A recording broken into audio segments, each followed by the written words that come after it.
Mga pagkaing posibleng magdulot ng kanser. 1. Taba ng baboy at baka. Kasama rito ang lechon, crispy pata, pork chop at iba pa. 2. Sunog na karne. Ang sunog na karne ay may toxin na nagdudulot ng kanser sa bituka at tiyan. 3. Preserved meat. Tulad ng hotdog, bacon, ham, salami at pepperoni. Ang mga pagkain ito ay may sangkap na sodium nitrite, isang preservative na pwedeng makasama sa kalusugan. 4. Laging prito ang pagkain, tulad ng French fries.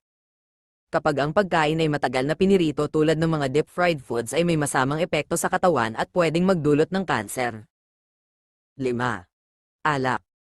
Ang pag-inom ng sobrang alak ay pwedeng magdulot ng kanser sa bibig, lalamunan, esophagus, atay, lapay, pancreas at bituka.